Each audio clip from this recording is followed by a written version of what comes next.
Yo! Video games.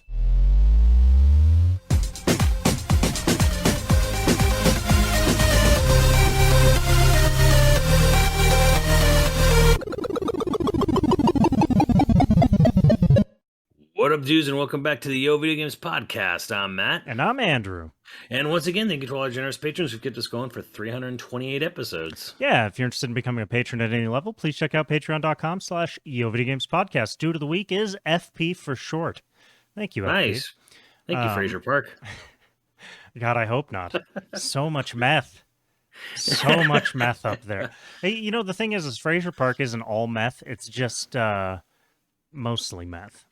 You know, I went to a festival up there right before the pandemic. And you thought it was Candy Rocks, but it's not Candy Rocks. No. It's mostly just, it was just kind of interesting, I guess you could say, to just sort of, I guess, see, it's we're within the same country, we're within the same state, but like how different a sort of like just average family unit or average person's life might be living in a rural mountain community, you know, as opposed to like a suburb or a city. Yeah, well, it's sort of like going out to like you know, any of the desert towns you know, north.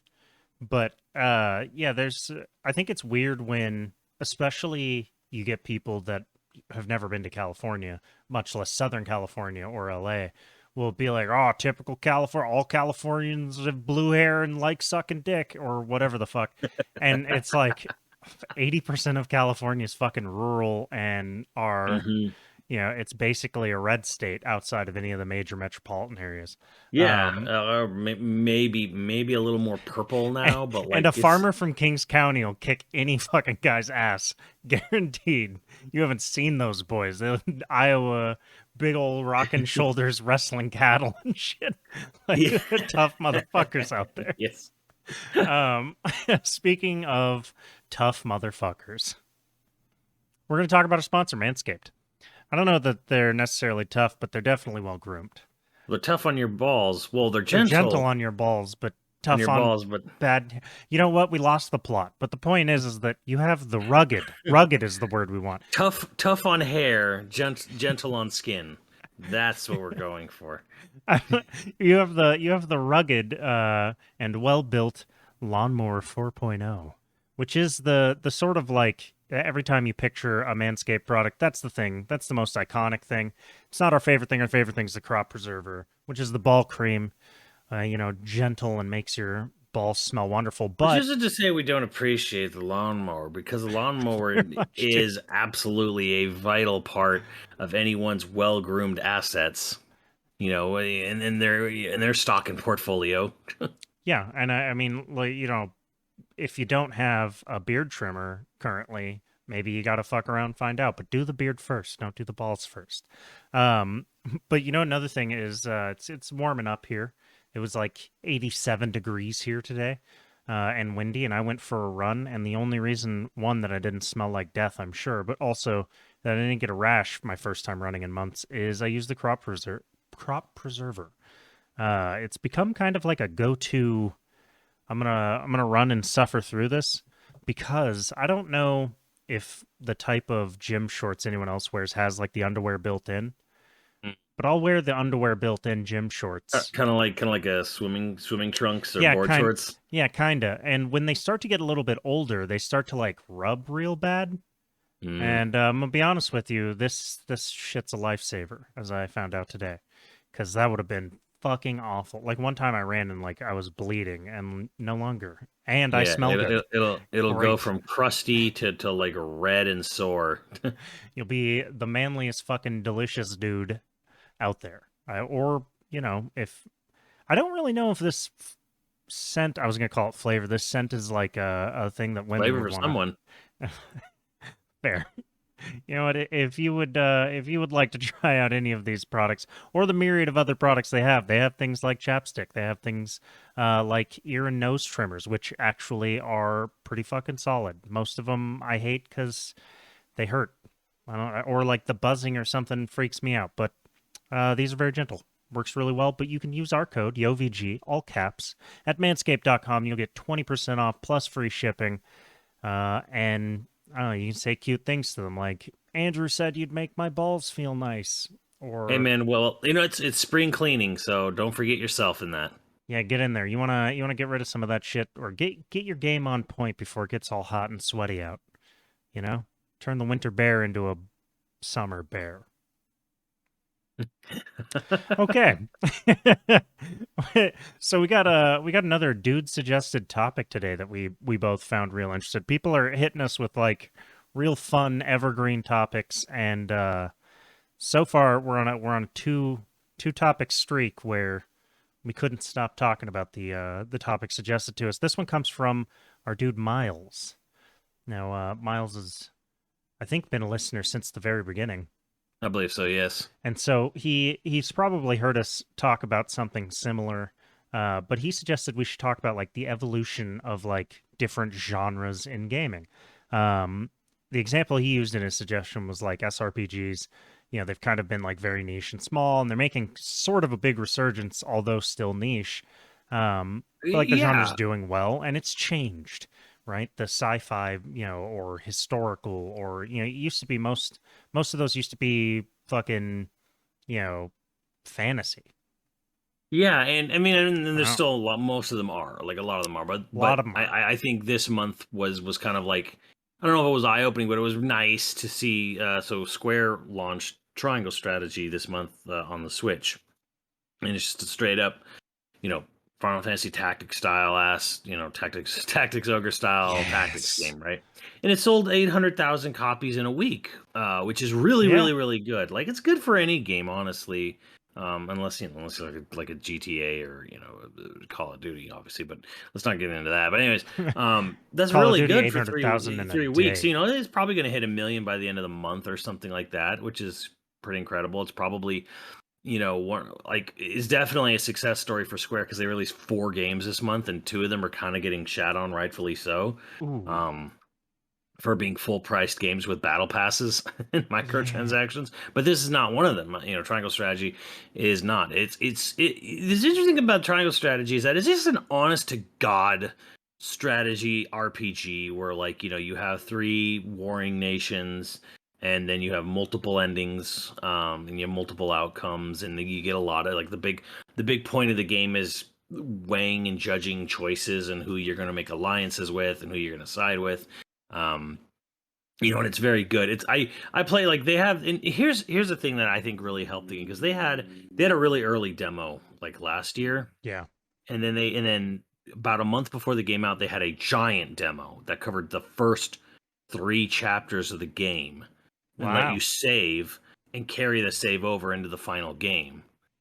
So it was almost like they offered a chunk of the game for free. Moves like that are either entirely because they're confident in the game, or they want to, like, I don't know, was it a hook? They're trying to hook you and get you addicted to the game. Well, I mean, because like it's like, well, if you're invested in the game and you get to play it for that amount of time, and you get to see that far in, it's like you're hooked, and now you want it. And I gotta see how this story ends. That's ballsy. It is a little ballsy because it's a lot of it. It kind of, I don't want to say soured me, but kind of like just. I played and I was like, oh my god, it's very wordy, and I just kind of like, I lost interest in it, so I was like, I'm kind of like I'm kind of like a negative side of this, but I don't think, obviously with the sales, it's obviously showed that no, this was actually a good strategy, even if for me, because the thing is, I'm not new to the genre. In fact, I have plenty of games I've beat under the genre under my belt. Again, one of my favorite games of all time, if you go back to our top 10 of all time, is Shining Force 3, which is in this, strictly within this genre, and it's like the same deal. So, for me, it was a little bit like, nah, I've kind of been here. I'm just not interested right now for whatever reason. So, but for a lot of people, a lot of people didn't play Shining Force 3. Maybe some people looked at Shining Force 1 or 2 on the 150,000 Genesis collections that exist, but like, it was you and the 8 other people you let borrow it. Oh, exactly. Well, I mean, that's probably more true than anything. But the genre did, like, we we can't ignore, even though Triangle Strategy doesn't have this necessarily, to my knowledge, we can't ignore what really sort of like, I would say, saved the genre, and that is waifuing. Um, Okay, but did it save it, or did it yeah, just... oh, definitely, I think so, because Ugh. they were pretty much on the verge of like, Nintendo was kind of like, we're not really sure if we're gonna bring over, you know, a Fire Emblem Awakening, and then I think one of the it was the 8-4 or someone else was kind of like, look, we really want to like do this project. We'll So we put give you up. bitches. Yes, like there was actually a little bit of convincing that needed to be done, and then and even before that, in Japan, even apparently Intelligent Systems was like, series has kind of been like, you know, it got a boost of Smash. Smash Brothers kind of like gave people awareness, like, you know, when Melee came out, and then you had Martha and Roy, and people were like, who the fuck is this? Which gave Nintendo of America or Nintendo proper a little bit of like, well, okay, we've introduced characters to this. People are wondering what they are. Let's think about it. Okay, let's put some, you know, we have some Game Boy Advance versions. Let's put these out, see how they do, and they do, you know, they do okay. They do pretty good. And then they do like the GameCube one, and they do the Wii one, and the Wii one, like, but the sales kind of just started, like, it had a little bit of a boost from Smash, just because putting in Smash made people aware, and then the sales were kind of like, like kind of like gradient down, and apparently Intelligent Systems was like, we don't know, we don't know if we can really justify the production of these games anymore. So they're like, okay, let's do one last one. We're gonna go all out. We're gonna. This is what, 3 houses or whatever? No, this was for Awakening on the DS. Oh, So for they're like, Awakening, yeah. we're gonna go all out. We'll basically treat this like it's the last Fire Emblem game. We're not gonna say it is, but we're gonna like kind of like treat it like that. We're like, you know, this is the sort of like ride with me, you know, where Aragorn, you know, it just basically convinces, you know, the King of Rohan, like, ride out with me one last time. Ride out. Right. So they do that, and it actually becomes a huge success. And a big contributing factor to this was the fact that I was like, oh, you know, there's a dating sim aspect in it, and it fucking works. And I've always said that sex doesn't sell, sex advertises. But the thing is when you're talking about like Fire Emblem Awakening, it's not about how sexy the characters are necessarily, right? It's you're not basically trying to play Senran Kagura, where like you play the game, and the more that you play the game, the more of their armor falls off. It's not like that. Okay. You're dating them. You're trying to be, you know, you're trying to be their number one. So it's not about sex. Sex advertises, but you want to have games with characters you want to date, or you could say like you want to marry this person, right? That actually has a lasting effect. Like that has a, and I think that that's actually true of like other games where it's like this. Why do people love the characters in this game so much? It's just like, is it because they're sexy? I'm like, it's not because they're sexy. It's because like this is the kind of like people idolize. I guess it's getting like kind of like weird and They creepy, I guess, invest. but it's You like, can invest but in it. Yeah. they invest in the character, and they sort of idolize dating and, you know, whatever these characters. So it's not necessarily about like, oh, these characters are inherently so, because like Overwatch, for example, like, yes, you've got booty cheeks, Black Widow or whatever, but like a lot of the other female characters, they're not overtly, I mean, you know, granted, if, you know, I'm talking about like in game, not on DeviantArt, but like they're not overtly sexy. But Everything on DeviantArt is overtly sexy. right. So they're not not necessarily overtly sexy, but they're like, this is definitely the kind of people, the kind of thing people idolize. Like, and that goes for both ways too, you know, especially when it's like, oh, you know, do girls want to like date Genji or not Genji? What was the other asshole? I don't know. There's another samurai guy. You know, or The answer is or yes. Cole, I guess his name now. Samurai are known for being kind and gentle souls in movies. But yeah, like I think this was sort of like a big key for kind of keeping the genre going, was that, okay, we're gonna have this, you know, it's still your strategy tactical war RPG, but then it's like, but then you can form bonds with the people on your squad, and then you can start dating them, and maybe you can even marry them if, you know. So it's kind of like the Harvest Moon aspect, where it's like character Harvest investment. Moon, is always, I think, like every time character investment is done well, or at least just introduced to a game it's not been introduced before, always gonna, I think it's always gonna drive like long-term fan engagement slash, loyalty.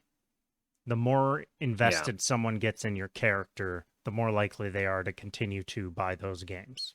Absolutely. Um, And I think that really worked for the genre. It's really worked for Fire Emblem. As we, as you can see, like three houses sold 3 million copies or something like that. So yeah, that really kind of helped it. It's kind of nice though to see that Triangle Strategy, being what it is, has done as well as it has, and it's not really relying on any sort of like extra other type of gameplay, because kind of reminds me a little bit of like what they call channel rot in back when TV was a thing, and how like every network would kind of start as one thing and then it would slowly morph, and then by you get to a certain point in time where more people are more interested in you know the other things you sort of bring in, where it becomes um like you have a TV channel that might be dedicated towards like those people's court or like court case things, but then it slowly morphs into just reality TV. yeah, History Channel. History Channel became basically like Reality TV conspiracy theory bullshit. conspiracy theory, like like I saw such a great quote the other day, like where someone was just kind of like because some people, conspiracy theorists, were going nuts. I think yesterday, as of this recording, because like in a speech, Biden mumbled out the words "New World Order," and then people were like, "What? Like, dude, like stop crawling up YouTube's ass for the last 10 years. Get a grip on reality." So I saw a really great YouTube argument that started over someone defending the YouTube video by going like, it's not like History Channel, like they're not going to be as in depth in their research, and like all commentary of the like video was ignored just to rip into this dude. Like, wait, you think History Channel is where you go for like fucking research and facts and shit? And this dude just trying to defend himself. I remember when History Amazing. Channel was new, and we basically called it the Hitler Channel. Because all it Not was World War II, yeah. All it was World War II. Yeah. And people might think, "What do you mean that?" Because it was nothing but World War II, stuff for the longest time, and then now it's all about like aliens Ancient and aliens and now, but also like now it's about like truckers, and ice road truckers and swamp people and stuff like. It yeah, has nothing to do it's with. all reality TV. Now it's all reality TV, so now it's like morphed into that, and then so that kind of happens with genres in video games too, where like basically like you start morphing other genres and then you start rolling it in, and then like it starts to like not resemble the original thing it was anymore. Well, I think the biggest like genre, well, it's not even really like a genre shift, but like the way, say, shooting games has changed. Going from like heavily arcadey to heavily narrative to now it's like an even split, right? Like now you have your Yeah, Fortnites and your stuff like that. Which why hasn't Quake it's made a comeback? God damn it! it is really interesting actually to look at the whole genre, because when you think about the very beginnings of it with Wolfenstein 3D and Doom, and it's very like you said, it's very Yeah, it's hyper arcadey. arcadey. But on the other hand, there's also an element of maze likeness to it, where the levels were, comparatively speaking, anyways, very complex. With like it was all because like the main gimmick of a first person shooter was always find the key cards, yellow, Hmm. red, blue, whatever, right? And you just have these mazes of levels and tons of secrets. And then, like you said, things got narratively driven, where every level would be this big giant like octagon or circle of a maze, per level, and then it became literally this straight line. Maybe it Hmm. like curves or whatever, but like, and then because that gets into like the sort of, I guess you can't even call it modern Call of Duties anymore, but like Call of Duties from like 10 years ago, where it was just you kind of just, we were watching a movie, you're kind of like experiencing a Michael Bay film or Yeah, whatever. There's no collecting key cards. There's Ramirez, get to the Burger Town, but I mean like, uh, that's right. Yeah, I but forgot like about that. Get to the Burger Town. Yeah, Ramirez, defend the Burger Town. Ramirez, get that javelin. Ramirez. Damn it, Keith David. Why can nobody do anything but me? Because Keith David is relying on you. You're the man with the sunglasses. Yeah, like you're right though, because like they kind of started out as they went arcadey and then they kind of went cinematic, and then there was like there's sort of it's sort of splinters, you know, a bit, because you have games like Escape from Tarkov and whatever. And then to kind of drop the narrative focus, like it's kind of funny to watch that happen, like in real time, where it was like it was so narratively focused that Activision was like bringing in, you know, birds of a feather like Kevin Spacey, and they like we're gonna have these big celebrity endorsed, narrative driven experiences, and then you not even that long after you get to Black Ops 4 where they drop the campaign entirely, because there's like we have BR, we have multiplayer, we have zombies. Then people were kind of like mad about that, so they you know they have campaigns back, but like it is funny how I don't remember anybody being mad about that. no one really was. No one. There was I by think that by then point people were just like like things were like burnt out. Everybody was doing like a hyper. There was arguments about whether or not they should be charging, you know, $60, you know, for Blops 4 because it didn't even have a campaign anymore. But it also had so much more content for its multiplayer. It had zombies, right? It had but BR, I would argue Blops probably shouldn't have been $60. I wish they had like a free version of just the BR mode. Oh, you know, I mean, they could have done that, sure. Because they had so many microtransactions in there anyways. Now, you could earn them, and I didn't buy anything in that game because, one, I was good, and I accrued like hundreds and hundreds of cases. See, that was their in-game currency. It's crazy how humble you are about that. Yeah, I mean, I don't, dude, I'm not even, there's no fronting it. I got real into Blackout for whatever fucking reason, and then when Alcatraz came around, I was like, oh, real into that. And yeah, like so, I had a lot of that's the thing that Warzone doesn't really offer. Like you can't earn COD points in Warzone. You have, if you just do nothing, they keep floating you 100 COD bucks. Sort of like trying to like entice you, but it's not from, I mean, as you play the game, you'll earn maybe a couple COD bucks if you play like through the equivalent, because like they tally what you do, even if you don't buy the battle pass, they tally the experience you're gaining, and they tell you this is where you would be if you bought the battle pass. Yeah. Right, and then sometimes it's like, you know, like they'll give you freebies in that battle pass. Like, even though you don't have the battle pass, I'm gonna give you the 100 COD bucks here. But just imagine, and I was like, no, I don't. I mean, it is literally the give them a taste drug dealer right, move. and I actually have a bunch of COD bucks just sitting, you know, on Warzone that I haven't spent, but that's nowhere close to what the amount of what are called cases. Briefcases that I earned in Blops 4. I earned hundreds and hundreds of those in Blops 4 because it was just way easier to get those. But like I kind of wish it was free to play or part of, like, you know, the whole smorgasbord of, like, you know, combined games, which though they've admitted now, like, yeah, that's been a problem. But anyways, it's interesting though, because you know how, and you go back to 2007. I don't know if you know, back when maybe some of you were just born, whatever. God, like, I'm getting old. Anyways, probably not that young. No. But you go back to 2007, and if you remember when COD 4 was announced, the multiplayer was not that advertised. Like it was there, but like it was not nearly, it wasn't the selling point of I can remember right? an article that called the multiplayer a hidden gem. COD 4 multiplayer, the hidden gem. Yeah, right. And it's not like COD didn't have multiplayer. Like COD 2 launched on the 360 with multiplayer, but I mean, like, it was not the advertised feature. They were advertising that game with the all gillied up level in Chernobyl. That was the big advertising push, was like the graphics the cinematography, and then it's like a movie, and yada yada yada, and it's now modern. We're leaving World War II behind finally, kind The of thing. So narrative. right, that was the selling point, and then it got to a point where like they barely cared about the narrative, to the point where like you got the Blobs 4 and they just dropped the narrative entirely.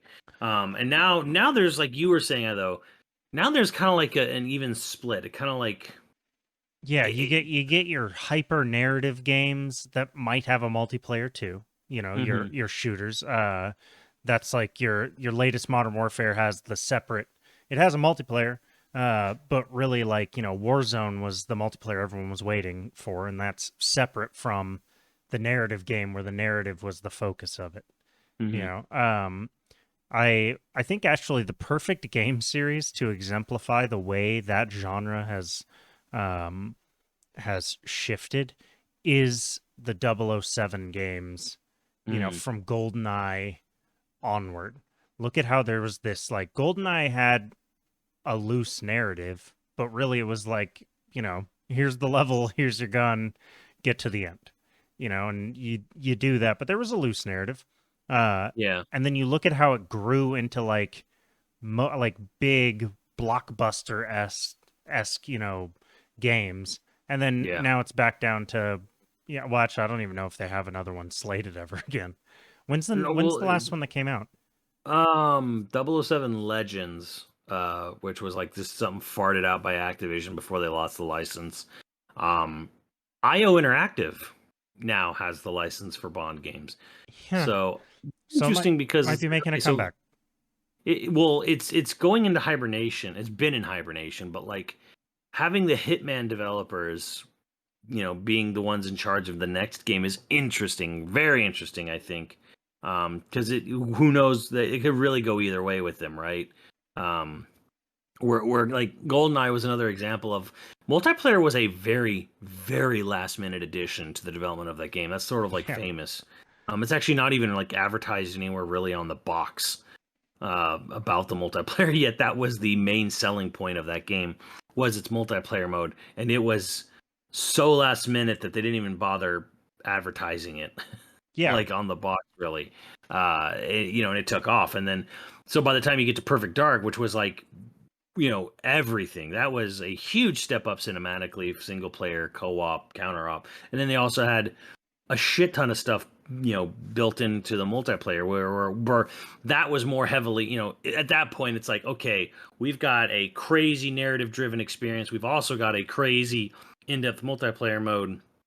And it kind of got to a point where if you remember during like the early days, early to mid PS2 GameCube era, games were really stacked feature wise. oh yeah, um like from going from Perfect Dark onwards, and then like you would have like the when EA took over the James Bond license, like their games were packed with features and stuff. And then of course all the time splitters that we mentioned many times. A big one was actually Halo, which I actually was not super, I guess if I was a little bit more um if I was me today seeing Halo for the first time back in, I'd be more impressed because my first impression of Halo was at E3 2001, where the game ran like absolute shit. Um and infamously so. But I was always sort of like, it feels like there's like I was never really that on board with Halo. Although I played a lot of it, obviously, yeah. you were there too.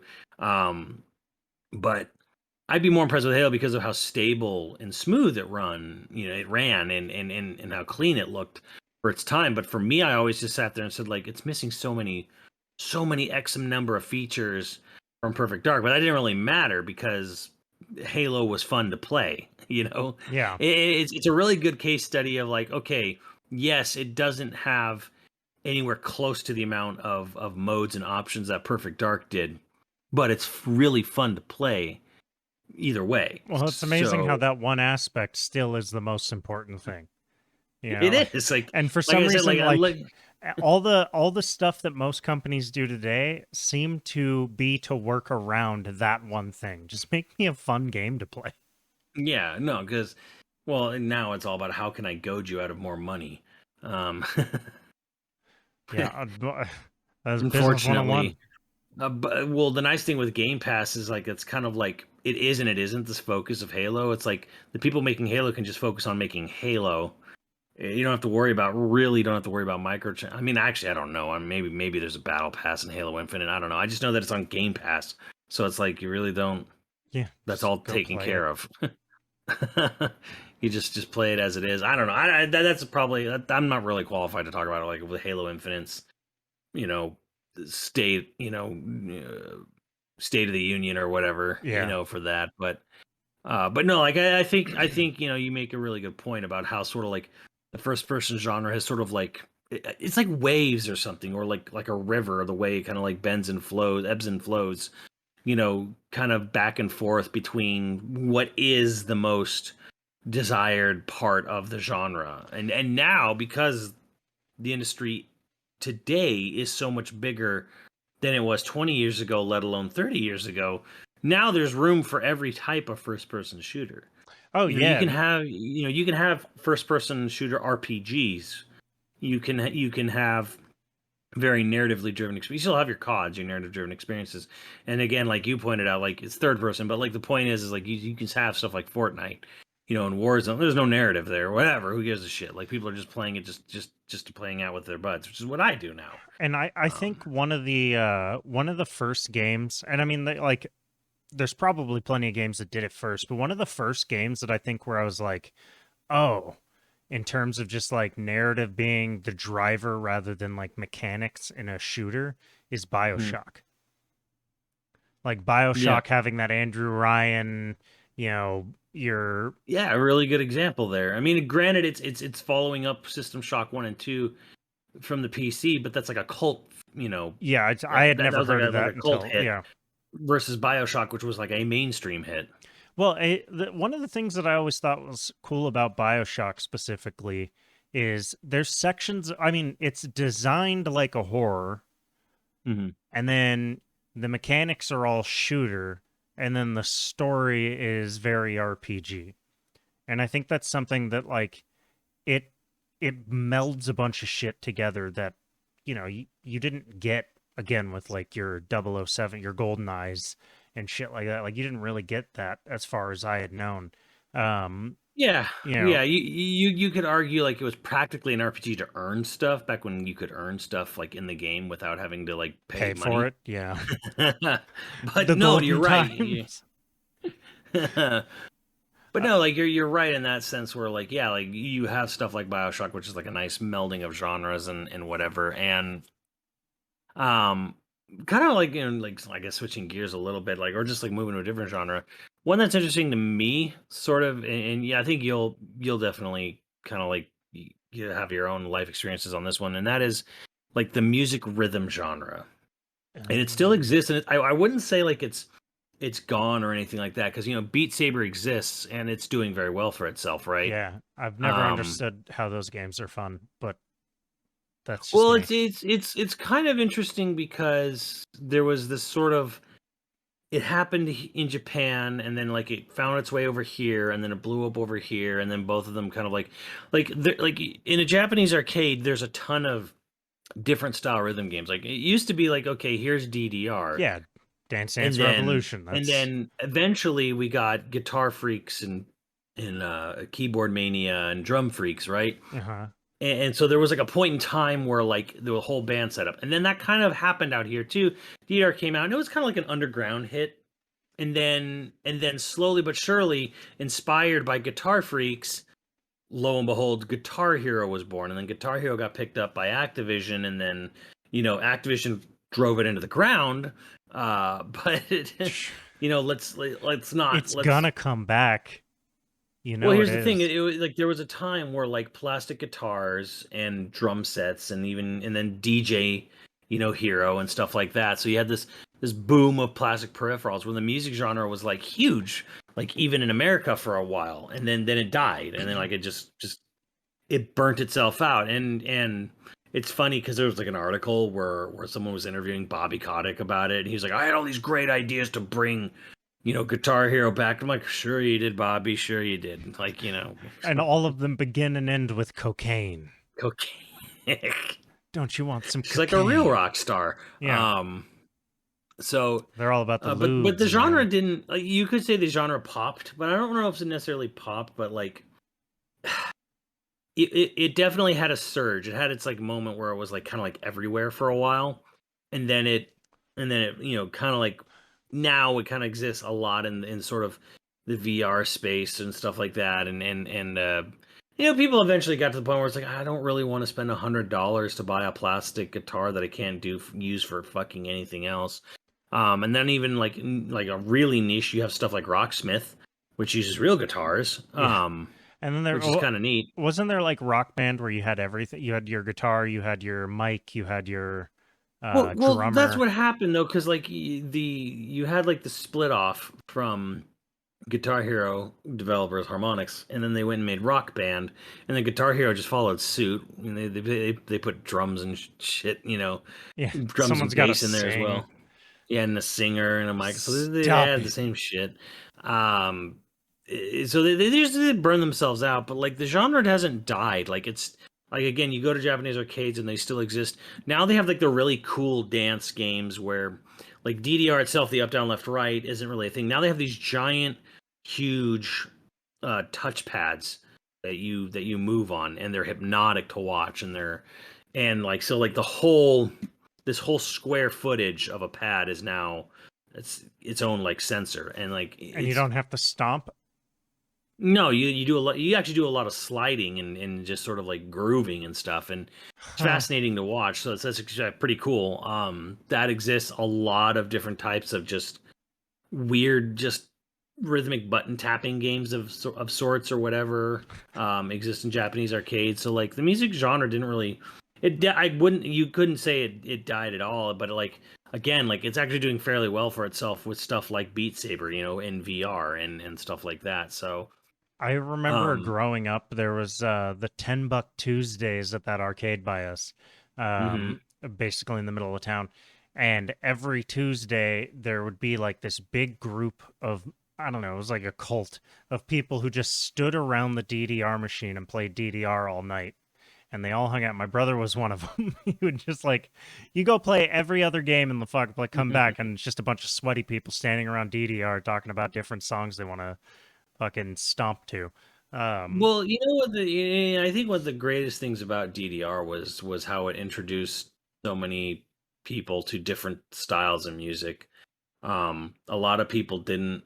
There was a lot of people who got really introduced to industrial, from some of the industrial tracks from DDR, and then there's people like me who really got introduced to Eurobeat through DDR and never look back, kind of thing. Like, yeah, I fucking love Eurobeat. Um, all about that Eurobeat. yeah, I loved it, man. I still love it to this day. I wish I could play DDR. Obviously, I need to play some DDR. I mean, you look at me. But Yeah, no, to be fair, my brother Phil, he lost like 15 pounds playing DDR. yeah, there you go. It was a great, and workout gaming, like it was kind of like a thing on the Wii era, but it's come back already with Ring Fit Oh, yeah. Adventure. No, and there's like Fitspo models and shit coming out about how like they got started in the fitness industry with Ring Fit, and you're just like, oh shit. Okay. Start in the industry. Yeah. Um I yeah, no, I was trying to think of other genres that have like really shifted.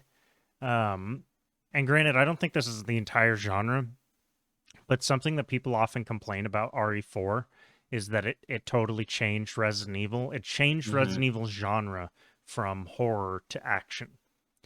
Now, I would argue that, 7 and 8 brought it Here's pretty far back into horror.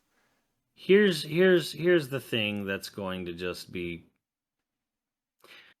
you're gonna hate me for it if any like diehard RE fans here, but the thing is that classic survival horror does can't reach the ceiling that a third and first person shooter can reach worldwide. Well, I know some people like I know for some people like, well, yeah, of course not, but like, fuck those people, fuck the mainstream. I want my, I want the genre I fell in love with. But it's like, whether you like it or you don't like it, the reality is that the gameplay shift of 4, 5, 6 was what the series needed to skyrocket, and 7 and 8 selling great, and then remake 2 and 3 is closer to 4, 5, 6 because again it's kind of like back to third person. And granted, it's scarier and closer in tone to survival horror a bit, but the reality is that people don't like static camera angle and tank No, it controls. sucks. They just fucking don't. And there was no way to try to get everyone on board with that. And it's funny because it still has tank controls in RE4, and you can use them in RE5. Like you can still use tank controls but like 4 is a tank control game. It's just the camera is just constantly behind you. So you have it's really the big just changes the real big changes you can aim. It wasn't just forward, up, down. It was like you can aim like properly in RE4, and that's basically the biggest actual control change. So because static camera angle sucks. It is a whether you quality like of it or you life don't loser. like it, it was never going to hit mainstream. Like I could look it up, but like we're talking like 2 million max. Actually, no, RE2 on PlayStation was like the highest selling RE classic style, but like Well, it had a really cool advertisement that I it did have remember really in good snippets yeah. that I just remember sometimes. Yeah, let me look it up.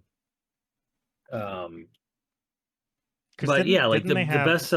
best selling individual title is RE7. Although they'll still think it's RE5 if you combine all the different re-releases, whatever. Um, RE7, RE2 remake, RE5, RE6, How many re-releases did RE RE5 have? Village. 3.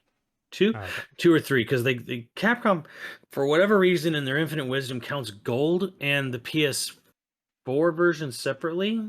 And then there's the the Switch version. But yeah, so the best-selling classic style is RE2, and 4.96 in RE3. No, that's remake. Remake's about to overtake that. Jesus Christ. Yeah, you have RE2, and then RE3 sold 3.5, and then let's see. You have the Resident Evil 1 remake, at 3.3 million kind of thing, same with 0. So like there's just this sort of ceiling that it's not going to break out of where okay, RE7 on its own, 10 million copies. RE2 remake on its own, 9.3 million copies and counting. You could also argue that that's because gaming as an industry is 10 times larger than it was. It is, but again, Capcom doesn't go 6 months without re-releasing, its old games, especially old Resident Evil games. And they've never really gotten anyone to ever really truly jump into buying the classics, because they've got that absolutely 100% fantastic Resident Evil 1 remake, and they always sell that, either bundled with 0 or just even on its own, and it's always doing great. Or it's always it's always going to be a great game, but it's not reaching the sales of the first person Resident Evil games. It's just not. They're gonna release a third-person version of it, and it's gonna fucking murder. And I think another kind of like harsh reality is that I don't think Resident Evil would anywhere would or would not. It's hard to even say what its future would be like.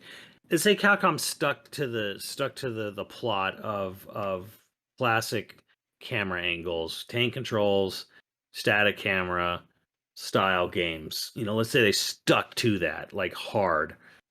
I don't know that Resident Evil is anywhere near as popular as it is today. I don't think it is, and I think there's even a decent chance Capcom could have binned it like they've done so many other games of theirs, so many other IPs. If especially if sales weren't turning around, because like sales were just kind of like just trending downward. just turning downward after RE2. RE2 was the peak, and it was just going Well, to be fair, down. RE3 has always felt like a DLC to RE2. For sure.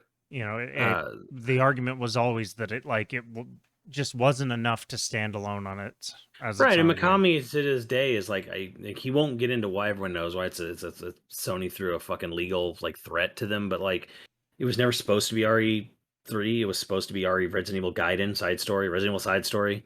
Mm. Um, so that's kind of like well known. Well, like at this point, it's like Code Veronica was supposed to be 3. 3 was never supposed to be 3. Sony was like, "Fuck you guys, you owe it. We made a deal. You're gonna have mainline first 3 mainline on us first." Like, um, so, but that's a whole nother story. Cool guy Sony.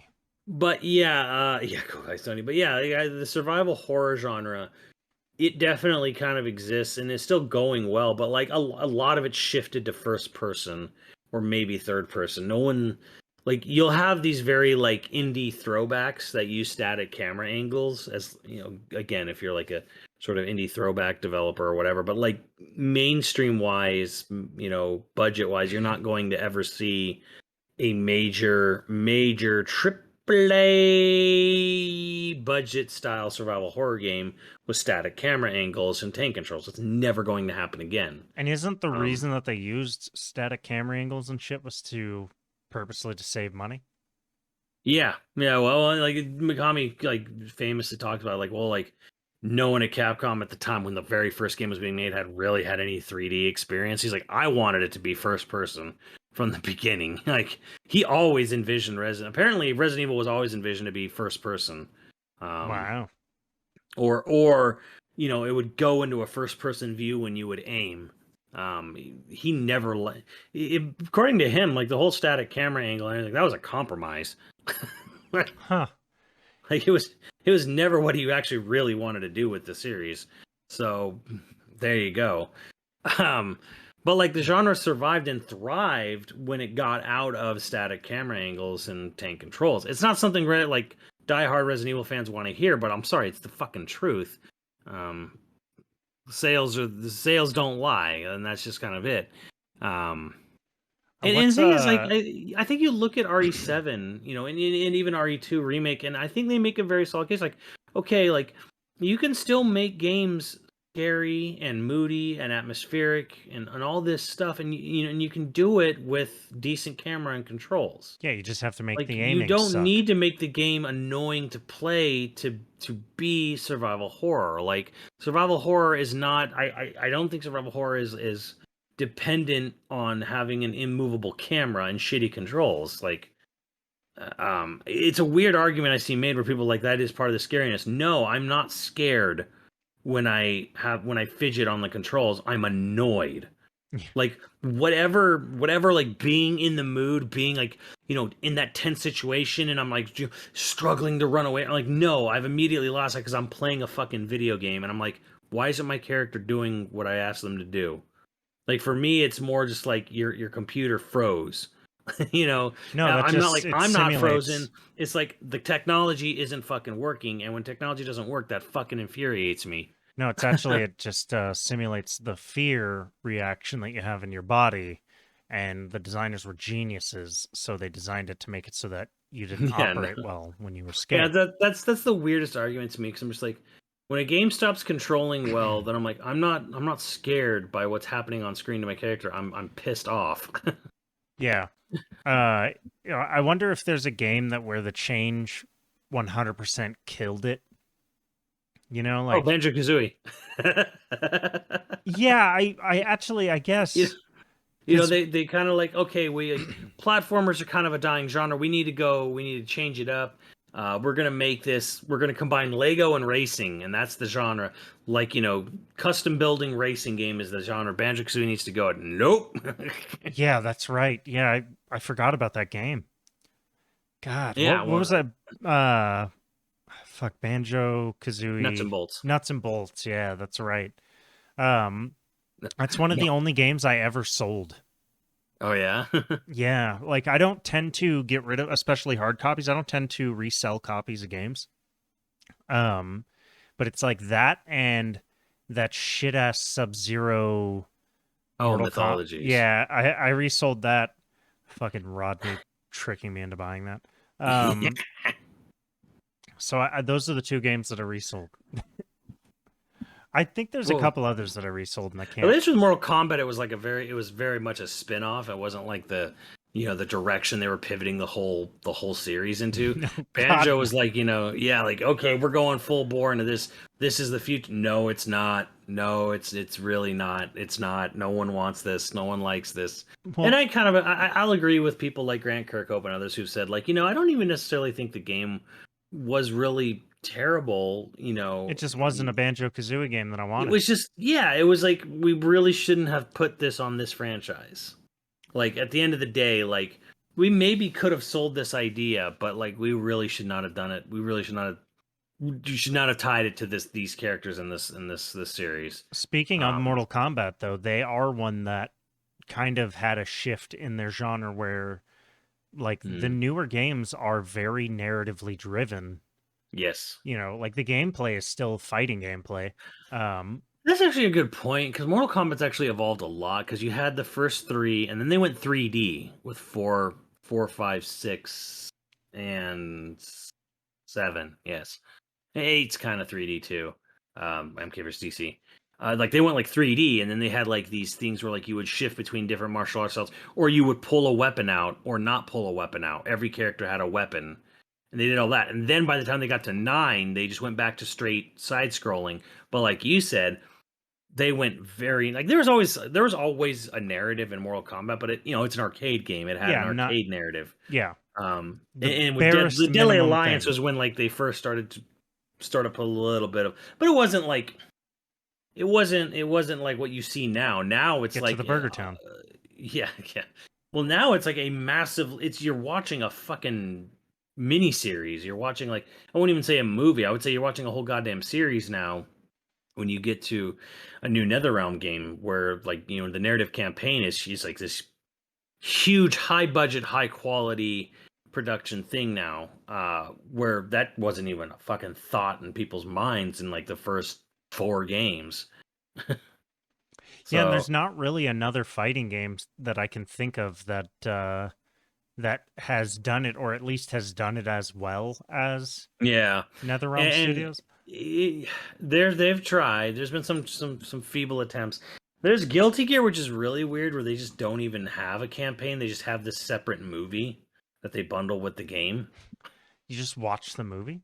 Yes, you just watch, and it's in-game assets. It's not like they went and hired an animation studio. Like, you just watch a movie using the in-game character models. Like, imagine like watching the Mortal Kombat shit, but there's no actual gameplay.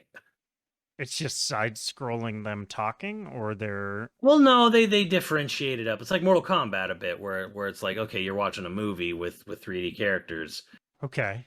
but it's just a movie. There's no gameplay. There's no interjecting fights. You just watch a movie. Okay. Well, Very interesting, weird way that they've done that. Guilty Gear is an interesting one too, because nobody, like, I didn't even heard of Guilty Gear until Guilty Gear X on the Dreamcast, despite the fact that Bill Clinton advertised it. Which, as being what bad. what a great story, that, because that keeps coming up every few years, where like in the heat of the whole video games are corrupting our children scare in the 90s, Bill Clinton holds up a fucking EGM or something with a Guilty Gear ad, where it says "Kill your friends guilt free." For Guilty Gear 1 on the PlayStation 1. Oh, man. EGM magazine. I had a subscription to EGM. Yeah. What happened to them? They're all dead. It's print media. What do you think happened? Everyone. I this is going to sound dumb, and I know it's like we're at the end of the episode, and this is off topic, but I actually think there might be a spot for print media to come back as a niche, like like a subscription box type thing. Maybe, I don't know. Like, I don't know. I think there is. I think if you set your sights low enough where you're not like, okay, we're not going to sell this to 30 million people or whatever. Well, I think here's the key. If it's a medium that doesn't require ads, like if it's like a subscription that you're paying, and so the reviews are still like those old school reviews, and you've got like your centerfold art piece that's done by some artist, of whatever, game, etc. And so, like, all the things people loved about those magazines and none of the bullshit that people hated, I think people would probably do like $5 a month for that because of the nostalgia of it. Maybe, but I'm like, I don't know how you, because the how fast information and stuff moves. Like, you're not gonna get any news from it. It would have to be like a magazine where like you're No, openly saying like, there's not gonna be any news here. It's all gonna be no, like no. articles and opinions and reviews. There's not gonna be any discussion about like And upcoming trend, stuff. you can talk about trends and stuff like that. You don't have to, like, there's stuff that is valuable because of how much research has to be put into it. Yeah, You know, like, I don't need up. Twitter will give you all the up to date minute by minute bullshit without any context. I think a print medium or a blog is for context. sure, Huh. maybe. I think there's Uh, something there. I don't think it's going to make you a billionaire, but I do think I think it's like you could carve out something there. All right, what's the last game where you're like, thank God it did this shift because it saved it? well, I don't know. I don't know. I don't think it's that. I can't think of that. But one thing I wanted to just because I thought about this before the episode was the score based style gameplay, Hmm. which is how video games got started. Yeah. Scores were originally the thing you did. High scores. Games didn't used to have endings. The games didn't used to have narratives. Um, for the first Collect 10 to rings, kill 10 to Nazis. Yeah. 15 years, even longer, really. I mean, scores on games lasted well into the 90s, but like like getting a high score was the point of video games, and that went away kind of with the NES. Like Super Mario Brothers was sort of like the game where like beating the game became the goal. It used to be high. It was high scores. I'm not saying like definitively. I'm just saying like generally speaking, getting a high score was the point of every video game. And then Super Mario Brothers was when it started to become like beating the game became the goal of the game. And then there was all these genres that blossomed and bloomed on the Famicom and Nintendo. Same thing. And then so score based game kind of went away. And then I want to talk about how like it came back. And it came back with Tony Hawk, I feel. Tony Okay. Hawk brought back score-based gaming, and then there were a lot of Tony Hawk clones. Do you get to put your initials in, like COK or DIK or PSY? You know, FUQ, which fuck you. Yeah. So yeah, like or ass. God, this guy DIK, he's really kicking ass. He's got all top 10 scores. Yeah, Only his buddy COK is getting up there, and this lady PSY really killing it. I don't know. CBT's making a resurgence. CBT up there all the time. I remember one time someone put WED, and this lady was playing this was at the bowling alley arcade, and this lady was playing. She was all like, "Oh, maybe that person's name is Wednesday." I was all like, "No, it's for sure weed."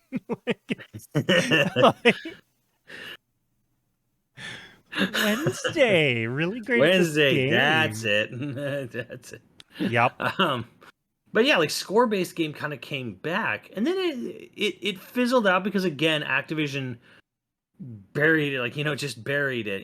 They overdid it. They kind of seem to be a Midas, like they have like this Midas touch, where it's like they find a genre, they turn it into gold, and they bury it into the ground by overkill.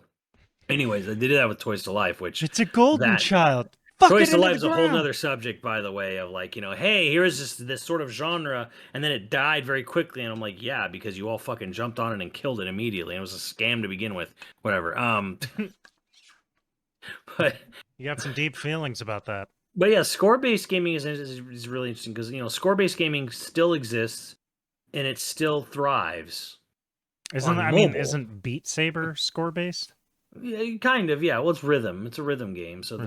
the point is just to enjoy yourself. There's no such thing anymore. There is a score, obviously a score-based element to it, but yeah, like that was kind of part of the rhythm genre as well. It kind of merges a bit. There's overlap there. But yeah, like so it went away kind of in the late 80s, came back in the mid to late 90s, and then later 90s, and then it little fizzled out a little bit, and then it still goes strong though, because like you could look at things like Fruit Ninja and Doodle Jump and all these other, like, Flappy Bird and what have you, and it kind of went to mobile. Yeah, like you said though, it is still part of the music rhythm genre. Although you could say like it kind of like fizzled out with that when that one also fizzled. But anyways, score based gaming is an interesting one to me because like it's such a different mindset from how most games are like. Because some people are like, I play games to say you're doing multiplayer. I'm trying to get a good KD. I'm trying to get a certain number of wins on other people. I'm trying to make myself the best so I can win tournaments where it's like there's the competitive nature against other humans. And then again, the big thing is like beating the game is the goal of the game. Like people playing Elden Ring are not playing Elden Ring for a high score. They're playing Elden Ring to beat Elden Ring, right? Yeah. And same with everything, especially any narrative-driven game experience. So, like, video games for the first 15 years of their existence didn't have endings, didn't have narratives. They were score-based. The point of the game was to get a high score. And that came back with, I think, with Tony Hawk in particular, where it was like, point of Tony Hawk is to get the best score. And people really dug it and really got into it. And it is good gameplay. It is good game design. Because like it's Tony Hawk. You're gonna put in, I mean, I know they tried to put narrative in the games with like Thug and Thug 2, Tony Hawk's Underground with Bam Margera. Stuff like that. And that guy's dead. No, he's not. No, he's not. He just wishes he was. Yeah. No, the best thing that they ever put into Tony Hawk Pro Skater was ragdoll and injury physics. Okay, that's what it needed. I don't give a fuck about score. Remember just the canned animation where the character would fall and like one leg would just kind of like flop over the other, and then they yes. It's like no matter how you bail, that you always just would end up just your body just sliding across the floor. One leg or the other, and they get back up. Let me tell you, I've eaten shit plenty of times on a skateboard, and I never once gracefully rolled over with my leg like that. All right. Fair enough. I know. But yeah, like I think score based gaming is an interesting thing where like it is still surviving. It is still thriving. It's mostly in mobile space. Mobile in general, I think any of the games that have moved over to being entirely mobile or primarily mobile have had a genre shift, if that makes sense. Yeah. Whatever the limitations of mobile as a platform, or like the limitations of how much time span somebody has. Like nobody's playing a mobile game for 3 hours user straight, interface. And I think it would be interesting to see. Because you have first-person shooters on mobile. You have COD Mobile and shit like that. I saw 50-year-old women playing PUBG. Yeah. In Japan on mobile. And like part of me is like, I guess mobile doesn't necessitate a genre shift. But I do think most games that get put on mobile, especially if they're from established, properties or whatever, get some sort of genre shift, either to strategy or to some form of like arcadiness. Mm-hmm. Just because that's what works on mobile.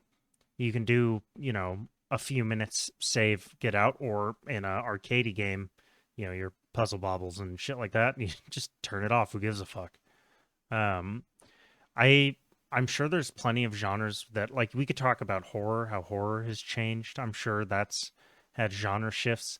I think most horror has gotten more actiony, and then there was a pushback against that with your Outlasts and games where you can't, your Amnesias, games where you can't fight back as their shtick to make it scarier. But I think, that's one that, like, horror's kind of always been like, make it dark and put a creepy kid in it. Yeah, like that, and you're good. But I think horror in general has gotten more actiony. I'm sure there's others that we can get into, and if we missed a favorite genre that, like you're like, oh, it's changed so much. I feel like I don't think any genre is, maybe 2D side scrollers, maybe. And even then, none of them are static. Like none of that shit's static. Yeah, I'd argue there's been plenty of stuff there too. So it's kind of like no genre has ever really. I mean, Tetris, I guess, because Tetris is the best game ever made. Like, God, If only that were true. Stick it in VR. You can add all kinds of cool music to it. It's still Tetris. And it's still just Tetris. Yeah, it's the best game ever made. It's kind of one of those like it's a flawless design. So it's like it's nothing. You can multiplayer it. God damn, Tetris 99. That's a good time. And I get bored of Tetris so fast. I'm not even trying to pretend like, oh, I'm so good at Tetris. I just get bored. I just get bored of playing it, no matter how good I am doing at it. well, I'm not or saying. bad. Well, here's the thing. It's like when I say it's the best game ever made. I mean like from a design standpoint, there's nothing fucking wrong with Tetris. Like there's nothing you can do to improve Tetris. It is what it is. The original Mario. Also Yeah, a like- perfect game. There's not really anything you can do to improve that. You know, this is what it is. It's a Tetris. Fuck And there's lots of Tetris. different things you can do with it. You can make it multiplayer. You can make it co-op. You could even make it good if you really wanted to. You could probably make it not boring. On that note, we've got patrons to thank. Patrons who will disagree with me, I'm sure. But if you're interested in becoming Tetris is a perfect video game, Andrew. It's not. You don't have to like it, but it is a perfect video game. Okay. I don't like it, and it is not perfect. Yeah, it's perfect. If you're interested in becoming a patron at any level, please check out patreon.com/YoVideogames podcast. Dude of the week was FP for short. I'm sorry that you're dude of the week on an episode where you had to hear the deep, deep truth that Tetris sucks balls.